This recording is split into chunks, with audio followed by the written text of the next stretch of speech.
the fantastic people of Ede North, Ede South, Egbedore, Ejigbo Federal Constituency of Osun State.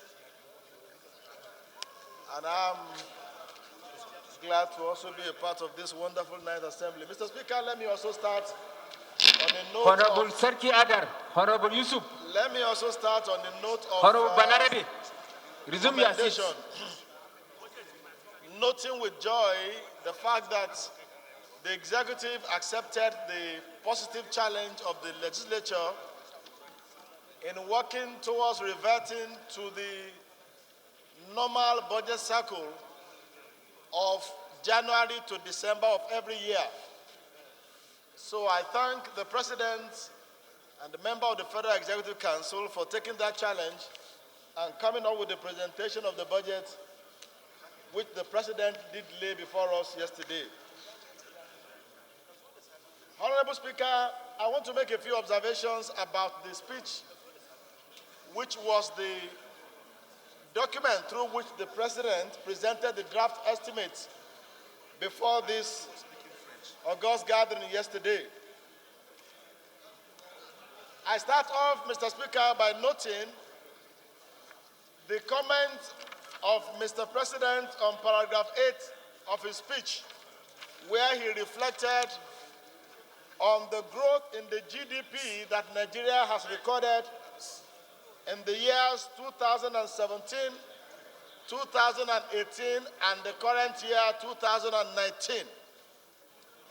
I want to say that it is gladdening when we read out statistics and the statistics point upward on any indices of development. But then there is something more fundamental and more important, Mr. Speaker, that I think we should pay our attention to. And that is in asking ourselves the critical question of how far the upward movement of our statistics have reflected in the living condition of the average man and average woman in Nigeria. In other words, how inclusive has been our growth in the last 10, 15 years? What are the indications of improvement that we can see in the living standard of the man in Aba, the man in Funtua, the woman in Zamfara, and of course that young man in Abeokuta who is looking on to the government of the Federal Republic of Nigeria to put in programs and policies that will make him able to fulfill his obligation as a citizen and live a meaningful life. And so on this note, I want to charge the new economic management team, which Mr. President has put in place, to please ensure that we have an inclusive growth policy so that we do not only rely on improvement in statistics to decide on whether we are doing well or not, but of course, look at the practical demonstration of the growth in the living standard of the members of the public. For example, again, Mr. Speaker, one of our colleagues who spoke earlier made mention of the issue that has to do with the social investment program of the federal government.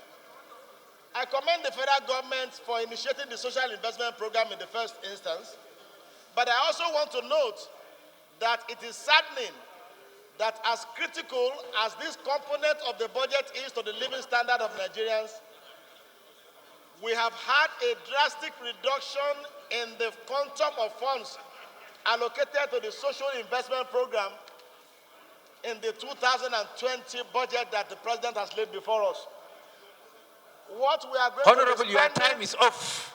On the social investment program in the upcoming year, for your information, Mr. Speaker, is 30 billion naira. And I did a quick calculation.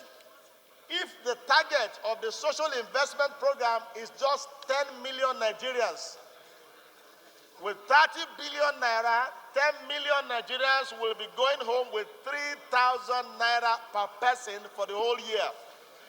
Mr. Speaker, this is about 8 naira per day investment on the poor, the weak, and the socially disadvantaged of our population. I want to urge that when the time comes for the consideration of this body, Mr. Speaker, this House should look at the possibility of increasing the allocation to the social investment program from 30 billion naira to at least 100 billion naira for 2020 appropriation. In the same way, Mr. Speaker, I note also the commitment that the President gave in paragraph 43 of his speech, where he gave a commitment to the effect that going forward, the completion of ongoing projects will be prioritized over the introduction of new ones. By the grace of God and the goodwill of Mr. Speaker, I was a member of a committee that is investigating the cases of abandoned projects in Nigeria from 1999 till date. And I must say that I have not come into contact, I have not had information that is more depressing than what I've had serving on that committee. There are projects conceived, initiated, and approved as far back as 2001, the completion period of which was 27 weeks, which, as we speak, are at completion stages of between 15 and 30%. We have projects in several ministry departments and agencies conceived 10, 15 years ago, which had not even taken off. And when we probe further into the reasons why these projects have not been completed, in most cases, Mr. Speaker, it is because there are no budgetary allocations to this project. And of course, we know when projects take a long time to be completed, inflation sets in. And a project that was meant to be completed at a sum of, for example, 100 million naira in 2004, today may cost up to 250 million naira to complete.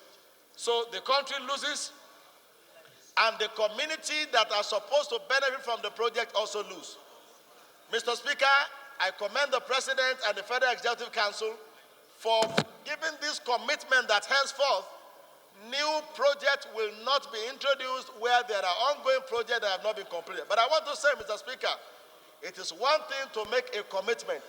It is another thing to see that the commitment that we make are seen through fiscal discipline. I want to urge that the Federal Executive Council should follow through this promise, this commitment that has been made to ensure that the projects which Nigeria has sunk billions and trillions of naira into, some as far back as 15, 16, 20 years ago, are completed for the benefit of the Nigerian people. And also, Mr. Speaker, I want to also note with joy, oh yes, relative joy, that we have been able to build our foreign reserve up to 42.5 billion US dollars. As impressive as these figures appear, they are also a far cry from what countries that do not have the size of Nigeria in terms of population, that do not have the resources Nigeria has, have been able to build their foreign reserves, especially in the last 10, 15 years.